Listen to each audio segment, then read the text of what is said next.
aí na vida de vocês? Meu nome é Josilma Salviano e continuando a nossa série A Doença Não Existe.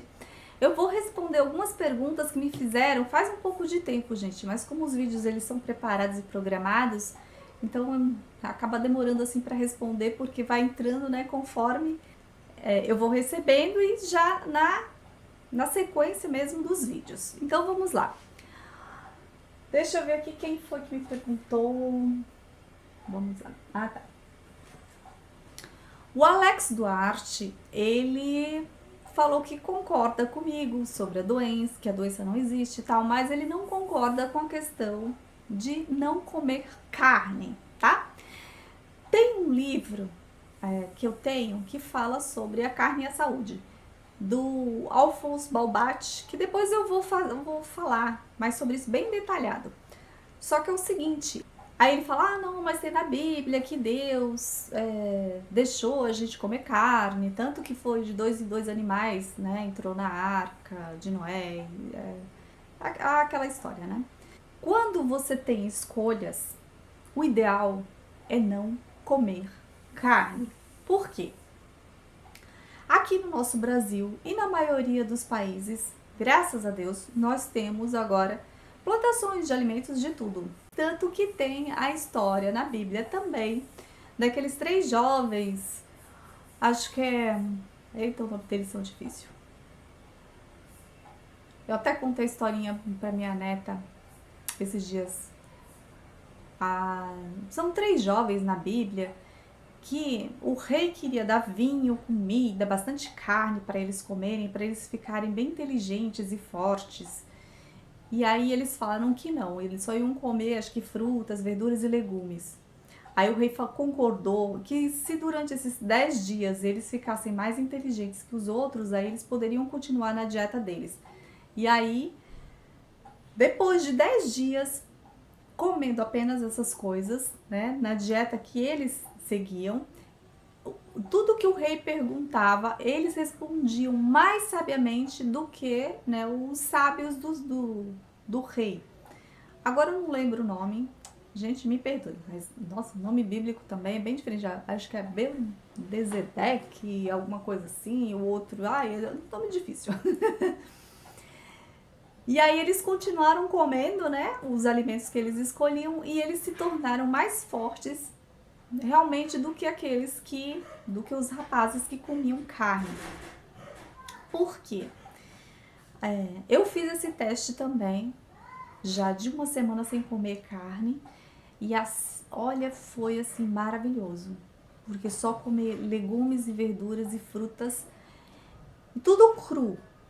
Então a mente abre assim uma dimensão incrível. Você tem sonhos maravilhosos que eu nunca tive na minha vida. Então sonho com cachoeiras, com águas cristalinas, de um azul assim que formidável. Foi encantador. Não tem como assim explicar para vocês. É que realmente o seu corpo se sente mais leve e toda a sua energia flui numa vibração, né, mais elevada. Porque a carne ela já é contaminada. Eles contaminam com antibióticos, com bastante remédio nos animais. A carne apodrece no seu organismo. Tem até uma pesquisa no livro em que cerca de 500 pessoas que foram estudadas após a morte, 450 tinha fezes apodrecidas há meses dentro do organismo, né, putrefados, ou seja, que era o que justamente estavam causando as doenças. E a maioria é causado pelo quê? Por carne, porque as frutas, verduras e legumes, eles se dissolvem mais rápido no organismo, tá? E aí ele falou assim, os vegetarianos e os veganos, eles comem verduras e legumes para terem uma melhor captação de energia e uma maior expansão da consciência. Também é o que eu acabei de falar. Eu, ao passar 8 dias sem comer carne alguma, o corpo melhora bastante e a mente realmente é uma expansão assim da consciência. Você fica mais livre, mais, né, mas aberto a energias positivas. É maravilhoso, divino. No entanto, tem lugares que é óbvio a lei da sobrevivência. Como assim? Por exemplo, nos polos árticos, na Antártida, Polo Norte, Polo Sul, não há plantações, não há verduras, não há frutas, não há legumes, apenas animais. Foca, leão marinho, urso, lobos. O que você vai comer? Carne, não tem outra coisa. Então é a lei da sobrevivência, você tem que comer. Ah, mas Jesus foi pro deserto meditar, ou Elias foi pro deserto e só comia gafanhotos. Gente, era o que tinha. Ou ele comia gafanhoto no deserto, ou ele ia morrer de fome. Só tinha gafanhoto, lagarto, cobras, caranguejeiras, né, lacraias, esse tipo de coisa, escorpiões. Então ele comia o que tinha. Quando eu falei do filme, o filme era O Homem Milagre, tá? É maravilhoso esse filme. Então o homem ele consegue sobreviver comendo a carne da sua própria perna. É nojento, né? Horrível. Mas não tinham que comer no meio do gelo, no meio do nada. Ele até tentou comer plantas, mas eu acredito que a planta era tóxica, então ele vomitava. E aí, como ele estava com a perna ferida, e ele quase não sentia dor, porque já estava tudo dormente, né? A perna estava ferida e ainda mais com gelo, ele cortava mesmo, fatiava e comia. Aí eu olhei aqui contando o filme, vou estragar o filme de vocês, mas enfim, é só para poder explicar. Foi assim que ele sobreviveu, ele precisava de proteína, principalmente no gelo. Então ele cortava a perna, pedacinhos da ferida, e comia para sobreviver. Precisava da proteína, então é a lei da sobrevivência. Então precisava comer a própria carne. Tem outros filmes aí de... Foi um avião que caiu, né? Em que as pessoas, para sobreviverem no meio do gelo, não tinha comida, não tinha nada, botavam os defuntos virados, né, para não verem o rosto e comiam parte da coxa, das nádegas para poder sobreviver. Tem também das cavernas, em que os mineiros ficaram presos e também não tinham o que comer lá. E aí o chefe, o líder deles, deu a opção de pegar palitinhos. Sabe aquela brincadeira de palitinhos? Quem pegar o menor perde? E aí ele falou assim, para que os outros sobrevivam até eles nos resgatarem, a gente faz o palitinho. Quem tirar o menor palitinho morre, vocês matam e alimentam os outros, os demais. E foi o que aconteceu, né? Mas justamente ele que deu a ideia, foi ele que pegou o palitinho menor. Então os outros, para sobreviverem, mataram ele, comeram até serem resgatados. Só que infelizmente essa história foi bem mais triste do que parece, porque ao saírem de lá eles estavam presos numa condição ali que eles iam morrer se não comessem, e quando saíram eles foram presos porque mataram um homem, né? Que na verdade se prontificou a morrer para salvar os demais, mas eles acabaram indo para prisão. Então morrer lá e morrer preso, eu ficar preso de um jeito ou morrer lá, na verdade foi até indiferente. Então essa, respondendo a pergunta do Alex Duarte, tá? Realmente a expansão e a lei da sobrevivência. Se não tem, você tá no deserto, gente, vai ter que comer o que tiver. Aparece um lagarto lá, você tá com fome? Come um lagarto, tá? Mas nós que podemos escolher, se a gente puder evitar. Por quê? Há um ódio também guardado dentro dos animais. Eles sabem quando vão morrer, eles sentem isso, passam isso pra gente através da carne. Então todo esse medo, muitas vezes que a gente tem, não é um medo consciente, porque dentro de nós a gente sabe que é imortal, mas o animal, ele não sabe. Então ele passa esse medo pra gente, medo da morte e ódio. Por que você vai me matar? Tem uma outra história que eu contei também sobre um monge em que ele ia dar palestras na prisão, um monge budista. Certo dia veio um dos prisioneiros falar com ele que nunca mais na vida ele ia matar um animal. Ele trabalhava justamente na área onde matava o gado.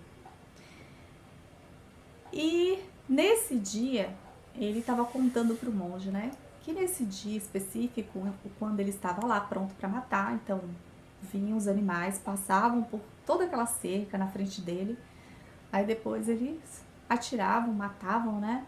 E nesse dia veio essa vaca, antes dela entrar, né, nesse corredor da morte, digamos assim, ele olhou bem nos olhos dele, ele chegou a ver lágrimas escorrendo no rosto dela, ele fitou bem, assim, foi passando, olhando e baixou a cabeça quando chegou perto dele.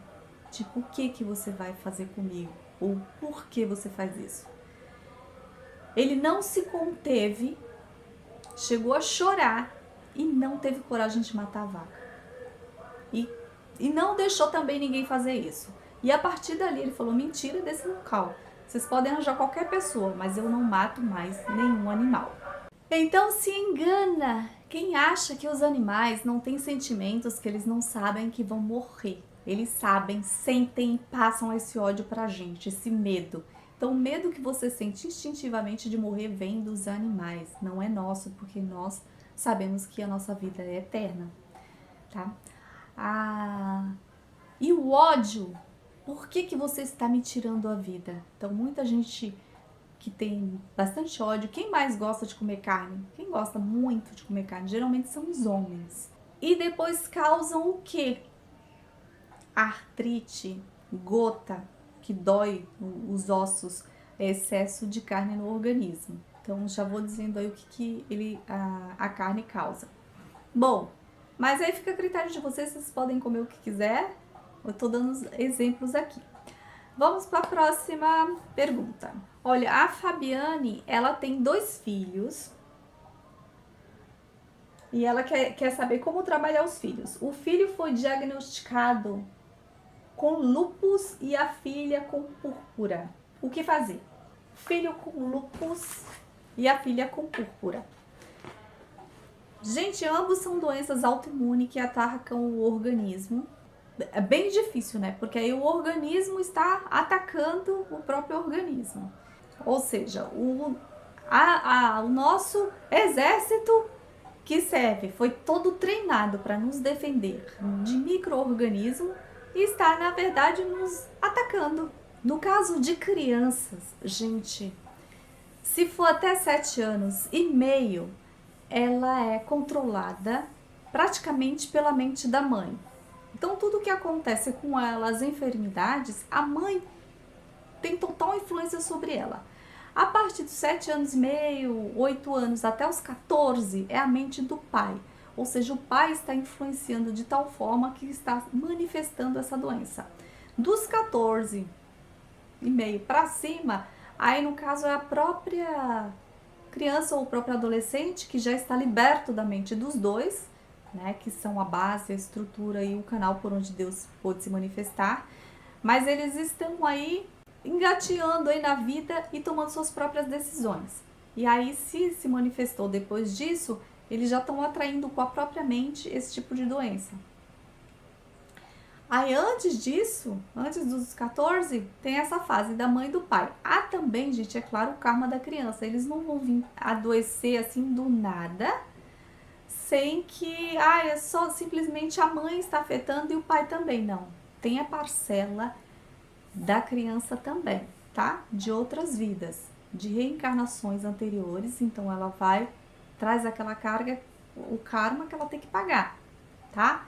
Então a mãe age, tem uma porcentagem agora também que eu não lembro dos antepassados, né? Dos karmas dos antepassados, e tem o karma da criança, dos antepassados e da mãe que está influenciando ali na mente e depois do pai, certo?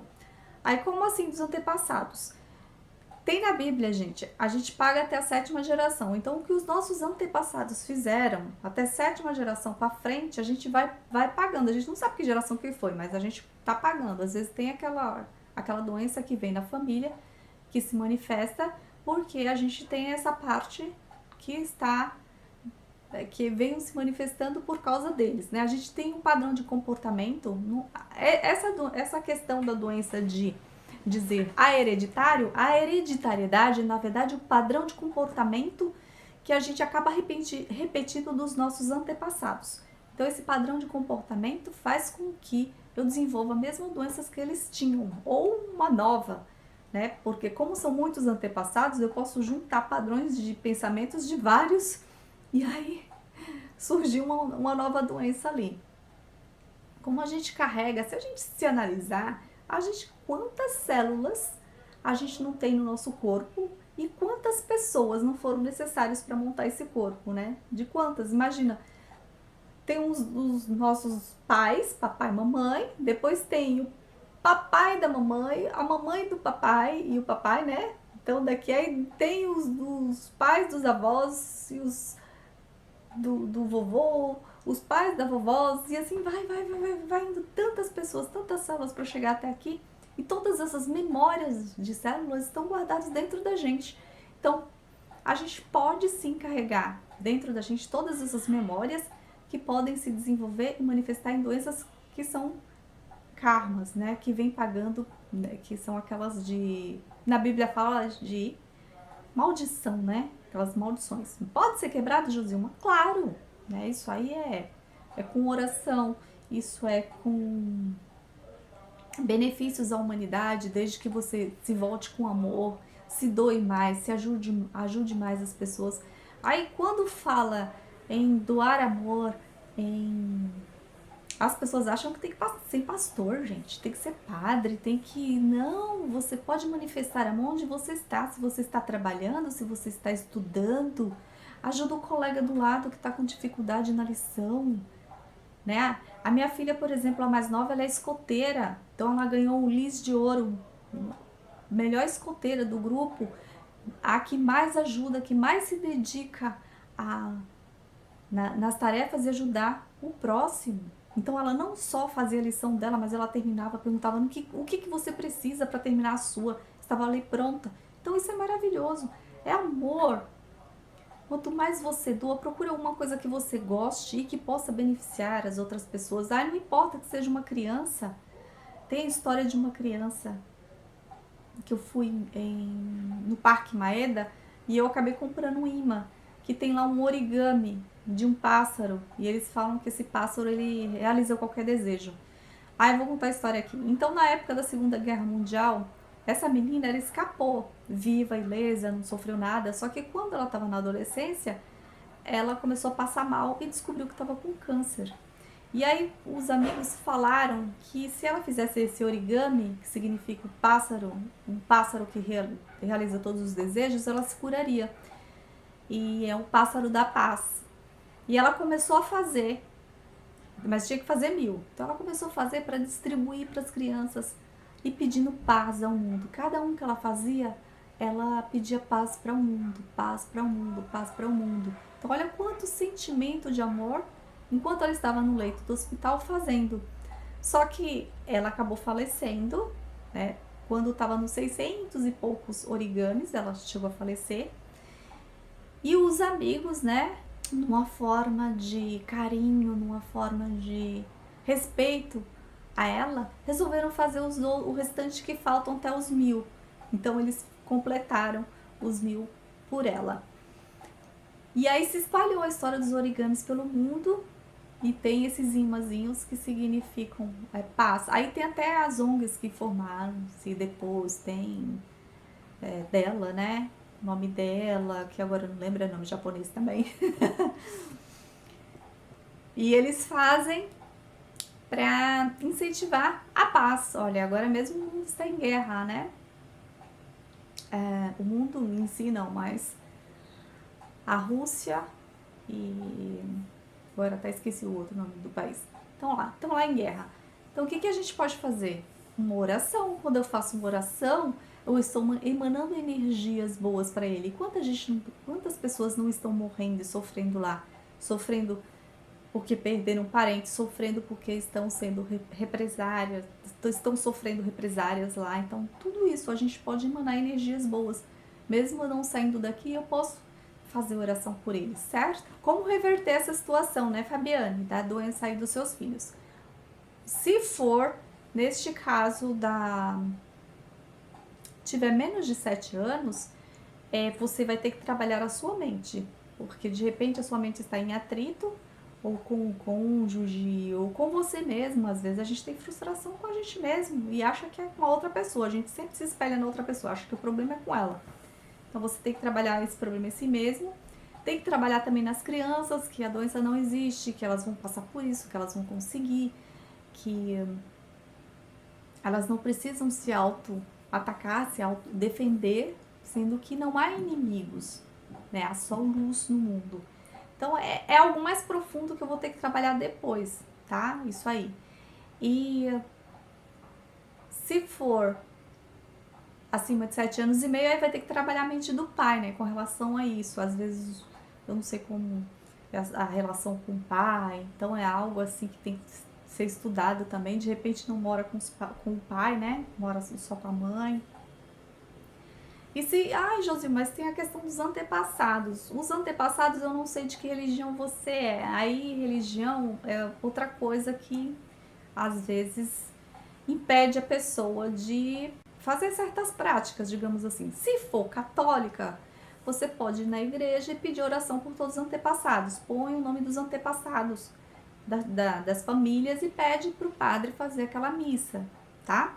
Por exemplo, meu nome, o final é Josilma, da Silva Salviano, pronto. Por todos os da Silva e pelos todos os salvianos. Da linhagem do pai também. Então, do meu marido, ele também tem Silva e Salviano, seria Silva e Salviano também na linhagem dele. E pode ser... tudo bem. Agora, se for, por exemplo, se você não tem religião e não acredita nisso, então já não faz mais parte da minha ossada, né? Aí cada um com a sua crença. Se você acredita, você pode também na Seishonoei, eu vou colocar o nome aqui para você procurar, porque você pode pedir também pela internet, os registros espirituais dos antepassados, tá? Coloca o nome dos antepassados todos da sua família, lá eles explicam direitinho, você pode procurar o vídeo também. O nome da sua família, da família do seu marido, da família dos seus pais, né? Os antepassados. E eles fazem oração 5 vezes ao dia durante um ano. Então, quando os registros vão para lá, vão para Ibiúna, no caso, se for aqui em São Paulo, eles vai para Ibiúna, mas eu acho que cada estado, eu acho que só tem 3 academias de treinamento aqui no Brasil, se eu não me engano. Então, vai para a academia de treinamento espiritual, eles ficam lá fazendo oração 5 vezes por dia durante um ano. E aí há casos, muitos casos de curas de doenças de enfermos, porque os antepassados se rompeu, na verdade, né? Digamos assim, aquela maldição que diz na Bíblia, mas que a gente não acredita em maldição, mas sim nessa coisa de hereditariedade de pensamentos, tá? Então, a mesma coisa que eu estou repetindo constantemente, que os antepassados faziam, então eu acabo trazendo a doença também para o meu corpo. E caso você não queira, isso não faz parte, Josilma, da minha religião, eu não acredito nisso, não acredito nessas coisas, então você vai ter que trabalhar a sua mente, a mente do seu marido, porque doenças autoimunes, o que os médicos falam? Não tem cura, é incurável, uma vez desenvolveu, não tem cura, e não existe doença incurável, existe pessoas que não querem se curar, existe pessoas incuráveis, doenças não. É outra coisa aí que a gente vai ver mais pra frente no passo a passo. Eu não só vou falar de doença, gente, depois eu vou dar os métodos de cura, então vocês podem ir acompanhando, tá bom? Uma outra moça que eu acho que eu não deixa eu ver aqui se eu anotei. A Viviane G, ela pergunta, se a doença não existe, por que eu sinto todos os sintomas e dores? Gente, se a doença não existe, por que você sente todas as doenças e dores? Porque sua mente está doente. Uma mente, por exemplo, que for hipnotizada, mesmo... Vocês já viram aquelas pessoas hipnotizadas? Ele pode espetar a pessoa com agulha e ela não sente dor. Ela pode se machucar e não sente dor. Uma pessoa que está em estado de coma, ela sente dor? Não, porque a mente está ausente, tá? Então, o que que acontece? A gente só sente dor porque existe a mente. Então, a mente doente é que causa dor no corpo. Então, a dor do corpo é a dor da mente, é a dor da alma, não é o corpo físico. Os cientistas falam que nós somos matérias.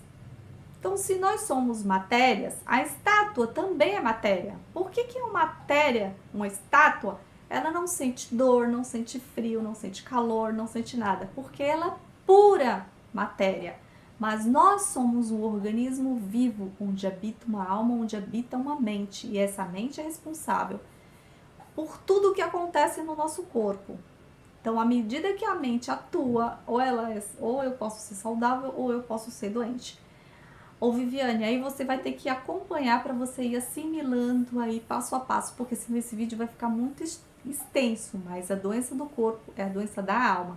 Se você está sentindo sintomas, é óbvio, né, que aí se desenvolveu uma doença.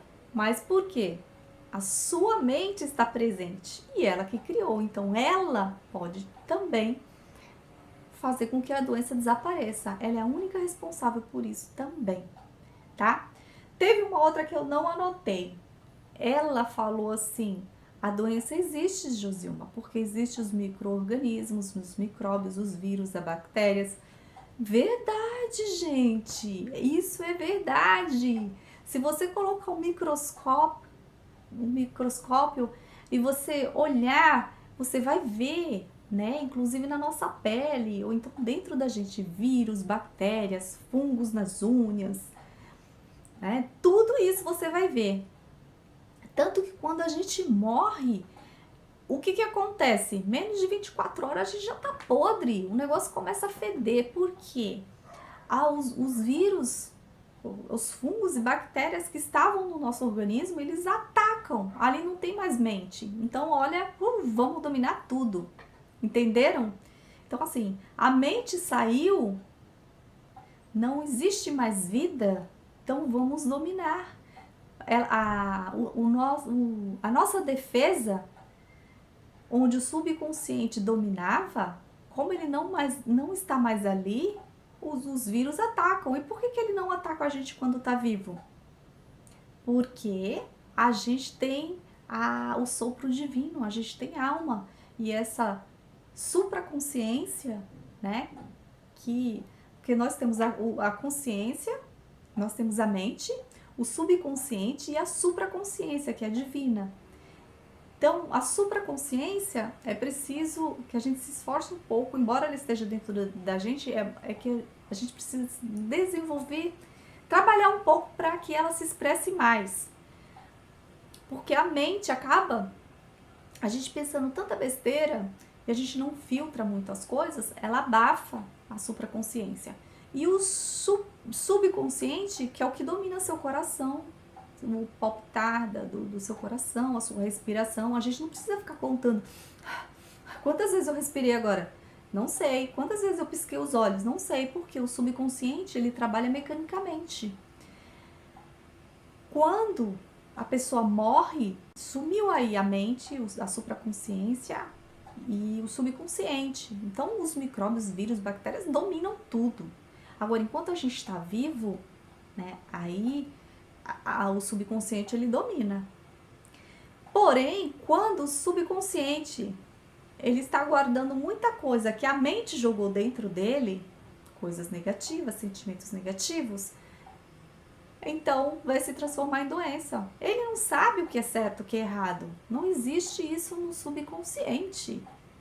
Ele só sabe o que você está sentindo. Se você se sente uma pessoa doente, uma pessoa desequilibrada, uma pessoa que é maltratada pelo mundo, uma coitada, é isso que você está jogando pro subconsciente. E ele vai dizer, sim, que tal, vamos uma doença assim para você se sentir melhor. E aí ele vai jogando, ele vai cortando os elos onde a sua energia está mais fragilizada, onde, por exemplo, seus antepassados já tinham esse tipo de doença. Por exemplo, você tem uma tendência a ter diabetes. E aí você começa a se lamuriar do passado, de tudo o que se passou, ai, de tantas coisas lá do passado, meu Deus, como a minha vida é ruim. Em vez de olhar para frente, você está olhando para trás. E o subconsciente falou assim, olha, ela está olhando o passado, então vamos dar a mesma coisa que tinha os antepassados dela. Diabetes, falta de amor pela vida, falta açúcar, né? Excesso no sangue, mas falta de doçura pela vida, falta de amor. E aí se manifesta a doença. Os micróbios, eles só atacam se eu permitir. Eles estão a todo momento, eles estão na minha casa, em todos os lugares, em todos os ambientes. Não existe essa separatividade no universo. Tá tudo em equilíbrio. Os micróbios, eles não estão longe de mim, eles estão aqui, estão presentes, mas eles só vão me atacar quando eu deixar, quando eu permitir. Então, explicando, né, eu espero que tenha dado pelo menos uma boa pincelada aí nas explicações. À medida que vocês tiverem dúvida, vão assistir nos vídeos para vocês tentarem entender, porque é extenso aí a compreensão, você vai ter que ir assimilando, tá? Quando a gente não entende determinada coisa, a mente ela começa a rejeitar. E até o subconsciente penetrar que a doença não existe, a gente vai ter que... nessa parte aí é bom a repetição. Então você vai assistindo o vídeo, cada vídeo vai falar de uma forma diferente, de uma coisa diferente, até que você vá assimilando que realmente não existe, que você que criou, que você está criando, que você está manifestando algo que o seu subconsciente guardou, mas que não é seu, que não te pertence. Fala assim, não é meu, não me pertence. A minha mãe tinha um namorado que falava isso, quando ele ficava doente, e olha, sinceramente, ele melhorava rapidinho. Ele ficava doente e falava, não, isso não é meu não, não me pertence, longe de mim, sai fora. Dia seguinte o homem já estava bom, gente, era incrível a força que ele tinha. Então faça isso também, sai de mim, isso não me pertence. Eu os abençoo com muita luz, prosperidade, integridade e completude. Gente, muito obrigada por assistir esse vídeo, muita luz mesmo na vida de vocês, um grande beijo, tchau, tchau, e até o próximo vídeo.